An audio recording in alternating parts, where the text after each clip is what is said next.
ಬನ್ನಿ ನಮ್ಮ ನಮಸ್ತೆ ಹಿಂದೂಸ್ತಾನ್ ಹಿಂದಿನ ಎಪಿಸೋಡ್ಗೆ ಎಲ್ಲರಿಗೂ ಸ್ವಾಗತ ಸುಸ್ವಾಗತ.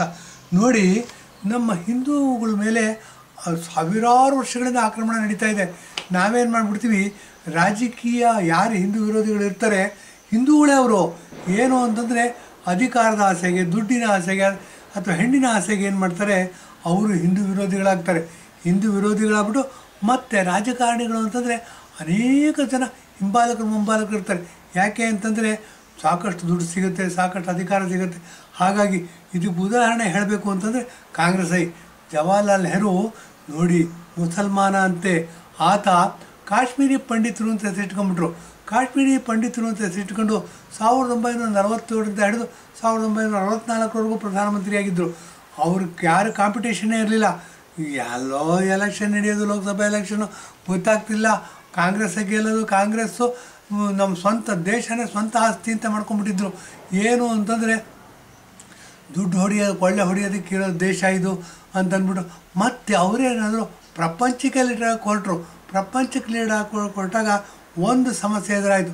ಒಂದು ಕಡೆ ಅಮೇರಿಕಾ ಪ್ರಾಬಲ್ಯವುಳ್ಳ ದೇಶಗಳೆಲ್ಲ ಒಂದು ಕಡೆಗೆ, ಮತ್ತು ಕಮ್ಯುನಿಸ್ಟ್ ದೇಶಗಳೆಲ್ಲ ಒಂದು ಕಡೆಗೆ.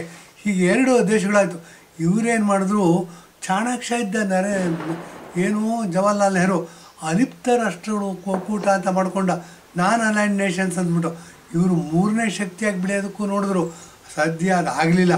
ಏನು ಅಂತಂದರೆ ತಂತ್ರ ಪ್ರತಿತಂತ್ರಗಳ ಮಧ್ಯೆ ಕುತಂತ್ರದ ಆಟಗಳು ಜಾಸ್ತಿ ಆಯಿತು.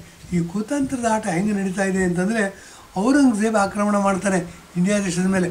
ನೋಡಿ, ಆವಾಗ ಅನೇಕ ಜನ ಹಿಂದೂಗಳು ಮುಸಲ್ಮಾನರಾಗಿ ಕನ್ವರ್ಟ್ ಆಗ್ತಾರೆ. ಇವರದ್ದು ಉಪಟಳನೇ ಜಾಸ್ತಿ. ಇವಾಗಲೂ ಸಹ ಕರ್ನಾಟಕದಲ್ಲಿ ಮುಖ್ಯಮಂತ್ರಿ ಇದ್ದಾರೆ, ಸನ್ಮಾನ್ಯ ಮುಖ್ಯಮಂತ್ರಿ ಸಿದ್ದರಾಮಯ್ಯನವರು. ಸಿದ್ದರಾಮಯ್ಯನವರು ಮುಂದಿನ ಜನ್ಮದಲ್ಲಿದ್ದರೆ ನಾನು ಮುಸಲ್ಮಾನ ಹುಟ್ಟಬೇಕು ಅಂತ ಹೇಳಿದ್ದಾರೆ. ಇರಲಿ, ಅದೊಂದು ಕಡೆ, ಅದು ಅವ್ರ ವೈಯಕ್ತಿಕ ಇಷ್ಟ, ಅವ್ರೇನಾರು ಅಂದ್ಕೊಳ್ಳಿ. ಆದರೆ ಎಲೆಕ್ಷನ್ ಬಂತು ಅಂದರೆ ನನ್ನ ಹೆಸರು ರಾಮ ಇದ್ದಾನೆ, ಸಿದ್ದರಾಮಯ್ಯ ನನ್ನ ಹೆಸರು ಅಂತ ಹೇಳ್ತಾರೆ. ಈ ದ್ವಂದ್ವ ಆಟ ಆಡೋರನ್ನ ನಾವು ದೂರ ಇಡಬೇಕು. ದೂರ ಇಟ್ಟಿರಲಿಲ್ಲ ಅಂತಂದರೆ ನಮ್ಮ ಕಾಲ ನಾವೇ ಕುಡುಗೋಲು ತಗೊಂಡು ಕತ್ತರಿಸ್ಕೊಂಡಂಗೆ. ಇದು ಔರಂಗಜೇಬ್ ಕಾಲ, ಗಜನಿ ಮೊಹಮ್ಮದ್ ಕಾಲದಿಂದ ನಡೀತಾ ಬಂದಿದೆ. ಇದೇನು ಅಂತಂದರೆ ಹಿಂದೂಗಳು ವಸುದೈವ ಕುಟುಂಬಕಂ ಅಂತ ಹೇಳ್ಬಿಡ್ತೀವಿ. ಇಡೀ ಪ್ರಪಂಚ ಒಂದು ಸಂಸಾರ ಅಂತ ಹೇಳ್ತೀವಿ.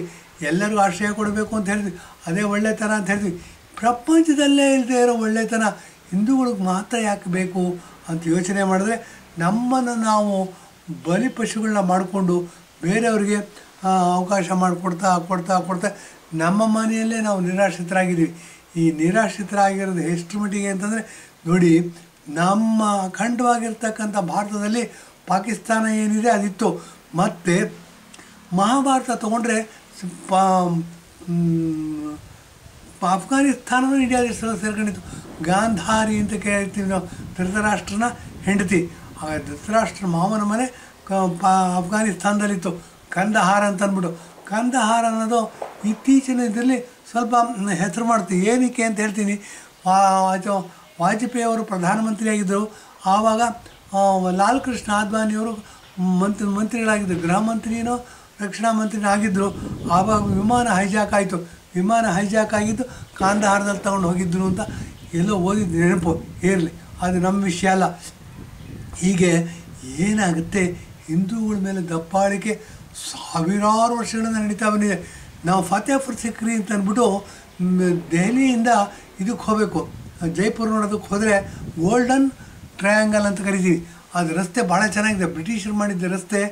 ಏನು ಅಂತಂದರೆ ಆರಾಮಾಗಿ ಕಾರ್ನ 150-200 ಕಿಲೋಮೀಟರ್ ಸ್ಪೀಡಲ್ಲಿ ಓಡಿಸ್ಬೋದು, ಅಷ್ಟು ಚೆನ್ನಾಗಿದೆ ರಸ್ತೆ.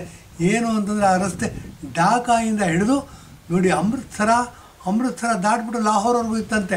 ಅಷ್ಟು ದೊಡ್ಡದಾಗಿರ್ತಕ್ಕಂಥ ಹಿಂದೂಸ್ತಾನವನ್ನು ಈ ಜವಾಹರ್ಲಾಲ್ ನೆಹರು ಬೇಸಿಕಲಿ ಮುಸ್ಲಿಮು. ಆತ ಏನು ಮಾಡ್ದ, ಕಾಶ್ಮೀರಿ ಪಂಡಿತರು ಅಂತ ಹೇಳ್ಕೊಂಡ. ಇದಲ್ಲದೆ ಜವಾಹರ್ಲಾಲ್ ನೆಹರು ಅಂತ ಹೆಸರಿಟ್ಕೊಂಡು ಏನು ಮಾಡ್ದ, ಈ ನಮ್ಮ ದೇಶವನ್ನು ವಿಭಜನೆ ಮಾಡ್ದ. ಪ್ರೈಮ್ ಮಿನಿಸ್ಟರ್ ಆಗಬೇಕಿತ್ತು. ಏನಾಯಿತು, ದೇಶವನ್ನು ವಿಭಜನೆ ಮಾಡಿ ಅವ್ರ ಕಸಿನ್ಸಿಗೆ ಮೊಹಮ್ಮದ್ ಅಲಿ ಜಿನ್ನಾ ಅವರಿಗೆಲ್ಲ ಪಾಕಿಸ್ತಾನ ಬಿಟ್ಕೊಟ್ಟು ತಾನೇ ಇಂಡಿಯಾ ದೇಶದ ಪ್ರಧಾನಮಂತ್ರಿ ಆದ. ಈ ಮುಸಲ್ಮಾನರು ಅನೇಕ ಥರ ಆಕ್ರಮಣ ಮಾಡ್ತಾರೆ. ನೋಡಿ, ಮೊದಲಿಂದ ಕತ್ತಿ ಹಿಡ್ಕೊಂಬಂದು ಆಕ್ರಮಣ ಮಾಡಿದ್ರು, ಆಮೇಲೆ ವ್ಯಾಪಾರ ಅಂತ ಆಕ್ರಮಣ ಮಾಡಿದ್ರು, ಈಗ ರಾಜಕೀಯ ಅಂತ ಆಕ್ರಮಣ ಮಾಡಿದ್ದು ಜವಾಹರ್ಲಾಲ್ ನೆಹರು. ಇದನ್ನು ಗಮನದಲ್ಲಿಟ್ಕೋಬೇಕು. ಈಗ ಏನಾಗಿದೆ, ಅದೇ ಸಂತತಿ ಮುಂದುವರಿತಾ ಬಂದು ಅಧಿಕಾರಕ್ಕೋಸ್ಕರ ಹಿಂದೂಗಳು ಸಹ ಮುಸಲ್ಮಾನರಾಗ್ತಾರೆ. ಅನೇಕ ಕಾರಣಗಳಿದೆ. ಹೆಣ್ಣು ಹೊನ್ನು ಮಣ್ಣು, ಅಧಿಕಾರ, ಹೆಣ್ಣು ಮತ್ತು ದುಡ್ಡಿನ ಆಸೆಗೋಸ್ಕರ ಆಗೋರು ಇರ್ತಾರೆ. ಇವರೇನು ಮಾಡ್ತಾರೆ, ಕಾಂಗ್ರೆಸ್ ಕೂಸಿಬಿಟ್ರೆ ಗಮ್ಮನತ್ತೆ ಅಂತಕ್ಕಂಥ ಮನಸ್ಥಿತಿ ಉಳ್ಳವರು. ಇಂಥದ್ದನ್ನು ನಾವು ಗುರ್ತಿಡಿಬೇಕಾಗಿದೆ. ಈಗ ಅಪ್ರತಿಮ ದೇಶಭಕ್ತ ಅತ್ಯಂತ ಬಡ ಕುಟುಂಬದಿಂದ ಬಂದಿರತಕ್ಕಂಥ ನರೇಂದ್ರ ಮೋದಿಯವರು ಪ್ರಧಾನಮಂತ್ರಿಯಾಗಿದ್ದಾರೆ. ಈ ಮತ್ತೆ ಹಿಂದಕ್ಕೆ ಹೋಗೋಕ್ಕೆ ಸಾಧ್ಯ ಇಲ್ಲ. ಇದನ್ನು ಪುನರುಚ್ಚಾರ ಮಾಡ್ತಾ, ಔರಂಗಜೇಬನ ಕಾಲದಲ್ಲಿ ಹಿಂದೂಗಳ ಮೇಲೆ ದಬ್ಬಾಳಿಕೆ ನಡೀತು. ಹಿಂದೂ ಯಾರು ಮುಸಲ್ಮಾನರಕ್ಕೆ ಇಷ್ಟಪಡಲಿಲ್ಲ ಅವ್ರನ್ನೆಲ್ಲ ಕೊಲೆ ಮಾಡಲಾಯಿತು. ಹಾಗಾಗಿ ಆವಾಗಿಂದ ಕನ್ವರ್ಷನ್ ಶುರುವಾಯಿತು. ಇಲ್ಲಿ ಕನ್ವರ್ಟ್ ಆಗಿರೋ ಹಿಂದೂಗಳು ಒರಿಜಿನಲ್ ಮುಸಲ್ಮಾನರಿಗಿಂತ ಜಾಸ್ತಿ ತೀವ್ರವಾದಿಗಳಾಗಿ ಏನು ಮಾಡಿದ್ರು, ಇವರು ಕನ್ವರ್ಷನ್ ಮಾಡೋದಕ್ಕೆ, ಹಿಂದೂಗಳನ್ನ ಮುಸಲ್ಮಾನರ ಕನ್ವರ್ಟ್ ಮಾಡೋದಕ್ಕೆ ಬಹಳ ಆ್ಯಕ್ಟಿವ್ ಪಾತ್ರಗಳನ್ನ ತೊಗೊಂಡ್ರು. ಎಷ್ಟು ಮಟ್ಟಿಗೆ ತೊಗೊಂಡ್ರು ಅಂತಂದರೆ, ಮಾಪಳ ದಂಗೆ ಅಂತ ಆಗುತ್ತೆ ಕೇರಳದಲ್ಲಿ, ಟಿಪ್ಪು ಕಾಲದಲ್ಲಿ. ಅಲ್ಲಿ ಸಣ್ಣ ಮಕ್ಕಳುಗಳನ್ನ ಮೇಲಕ್ಕೆ ಎಸಿತಿದ್ರಂತೆ. ಕೆಳಗೆ ಬೀಳೋ ಟೈಮಲ್ಲಿ ಕತ್ತಿನ ಕೊಡ್ತಿದ್ದಂತೆ. ಆ ಮಕ್ಕಳು ಸಾಯೋದು. ಅಕಸ್ಮಾತ್ ಬದುಕ್ಬಿಟ್ರೆ ಬಾವಿ ಒಳಗೆ ಬಿಸಾಕ್ತಿದ್ರಂತೆ. ಅದು 3-4 ದಿವಸದವರೆಗೂ ಕೀರ್ಚ್ಕೊಳ್ಳೋ ಶಬ್ದ ಬರೋದು ಅಂತ ಅಂದ್ಬಿಟ್ಟು ಕೇಳ್ತೀವಿ ನಾವು. ಇದೆಲ್ಲ ಓದಿದ್ದೀವಿ. ನಮ್ಮ ಮಾಪಳೆ ಪುಸ್ತಕಗಳು, ದಂಗೆ ಪುಸ್ತಕಗಳು ಓದಿದ್ರೆ ಇವೆಲ್ಲ ಸಿಗುತ್ತೆ. ಇಷ್ಟು ಕ್ರೌರ್ಯವನ್ನು ಮೆರೆಸಿ ಹಿಂದೂಗಳನ್ನೆಲ್ಲ ಮುಸಲ್ಮಾನರು ಮಾಡಿದ್ರು. ಅದರಿಂದ ನಮ್ಮ ಚಾನಲ್ ಮುಖಾಂತರ ನಾವೇನು ಹೇಳ್ತೀವಿ ಅಂತಂದರೆ, ಯಾರ್ಯಾರು ಹಿಂದೂಗಳು ಮುಸಲ್ಮಾನರಾಗಿದ್ದರೆ ಎಲ್ಲರೂ ವಾಪಸ್ ಹಿಂದೂಗಳಾಗಬೇಕು. ಯಾಕೆ, ಹಿಂದೂ ಧರ್ಮ ಏನಿದೆ ಭಾಳ ಸೈಂಟಿಫಿಕ್ ಆದ ಧರ್ಮ. ನೋಡಿ, ಇಲ್ಲೇ ಕೂತ್ಕೊಂಡು ನಾವು ಬೇರೆ ಗ್ರಹಗಳಲ್ಲಿರ್ತಕ್ಕಂಥ ಜನಗಳ ಜೊತೆ ಮಾತಾಡ್ತಿದ್ವಂತೆ. ನಮಗೆ ಗೊತ್ತಿಲ್ಲದೆ ಇರೋ ರೋಗನೇ ಇರಲಿಲ್ವಂತೆ. ಗೊತ್ತಿಲ್ಲದೆ ಇರೋ ರೋಗಕ್ಕೆ ಔಷಧಿಗಳನ್ನ ಕಂಡುಹಿಡಿತಿದ್ವಂತೆ. ಔಷಧಿಗಳನ್ನ ಕಂಡುಹಿಡಿದು ಗಿಡಮೂಲಿಕೆಗಳಿಂದ ಔಷಧಿ ಮಾಡ್ತಿದ್ವಂತೆ. ಇದೆಲ್ಲ ನಮ್ಮ ಸಂಸ್ಕೃತಿಯಲ್ಲಿತ್ತು. ಮತ್ತು ಇವಾಗ ಅದು ಪುನರುತ್ಥಾನ ಆಗ್ತಾ ಇದೆ ನರೇಂದ್ರ ಮೋದಿಯವರ ಕಾಲದಲ್ಲಿ. ಇದು ಒಂದು ಸಂತೋಷದ ವಿಷಯ. ಹೇಗೆ ಕಪ್ಪನೆ ಮೋಡಗಳು ಇದು ಮಾಡಿ ಮಳೆ ಬರೆಸ್ತಿರುತ್ತೆ, ಒಂದು ಕೋಲ್ಮಿಂಚು ಬರುತ್ತೆ. ಕೋಲ್ಮಿಂಚು ಹಾಗೆ ಇದು ನಮಗೆ ಇದು ಗೋಚರ ಆಗ್ತಾಯಿದೆ. ಏನು ಅಂತಂದರೆ, ಮತ್ತೆ ಪುನರುತ್ಥಾನ ಆಗ್ತಾಯಿದೆ. ಹಿಂದೂಗಳು ಮತ್ತೆ ಎದ್ದಿತ್ಕೊಳ್ಳೋದಕ್ಕೆ ಶುರು ಮಾಡಿದ್ದಾರೆ. ನಾವು ಹಳೆಯ ವೈಭವಕ್ಕೆ ಹೋಗಬಹುದು ಅನ್ನೋ ಆಶಾಕಿರಣ ನಮಗೆ ಗೋಚರ ಆಗ್ತಾಯಿದೆ. ಇರಲಿ, ಇದು ಒಂದು ಕಡೆ.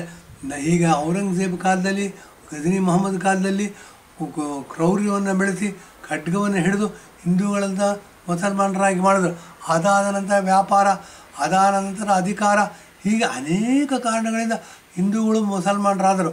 ನಮ್ಮ ಸಿದ್ದರಾಮಯ್ಯನವರು ಕರ್ನಾಟಕದ ಮುಖ್ಯಮಂತ್ರಿ, ಅವ್ರ ಓಟಿಗೋಸ್ಕರ ಏನು ಮಾಡಿದ್ರೆ, ಮುಂದಿನ ಜನ್ಮಾನದಿದ್ದರೆ ನಾನು ಮುಸಲ್ಮಾನ ಹುಟ್ಟಬೇಕು ಅಂತ ಓಪನ್ ಆಗಿ ಡಿಕ್ಲೇರ್ ಮಾಡಿದ್ದಾರೆ. ಅದರಿಂದ ಅವರು ಹಿಂಬಾಲಕರು ಇದ್ದೇ ಇರ್ತಾರೆ. ಅಧಿಕಾರಕ್ಕೋಸ್ಕರ ಅವರು ಬಾಲ ಹಿಡ್ಕೊಂಡ್ರವರು, ಅವ್ರು ಹೂಸ್ಬಿಟ್ರೆ ಗಮ್ಮನತ್ತೆ ಅಂತಕ್ಕಂಥ ಮನೋಸ್ಥಿತಿ ಇರ್ತಕ್ಕಂಥವ್ರು ಭಾಳ ಜನ ಇದ್ದಾರೆ. ಮುಂಬಾಲಕರು ಪ್ರತಿ ಪ್ರಭಾವಿ ರಾಜಕಾರಣಿಗೆ ಇರ್ತಾರೆ. ಇದೇನಾಗುತ್ತೆ, ಇದು ಸಾವಿರಾರು ವರ್ಷಗಳಿಂದ ನಡ್ಕೊಂಬಂದಿರೋದ್ರಿಂದ ನಮ್ಮ ದೇಶದಲ್ಲಿರ್ತಕ್ಕಂಥ ಹಿಂದೂಗಳೇ ಮುಸಲ್ಮಾನರಾಗಿದ್ದಾರೆ. ಇದರಿಂದ ನಮಗೆ ಡೇಂಜರು ಹೊರಗಡೆಯಿಂದ ಬರೋದಕ್ಕಿಂತ ಹೆಚ್ಚಿಗೆ ಆಂತರಿಕವಾಗಿ ಬರ್ತಾಯಿದೆ. ಇದನ್ನು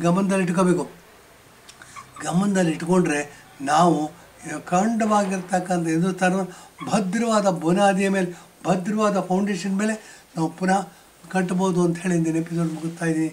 ಧನ್ಯವಾದ, ನಮಸ್ಕಾರ.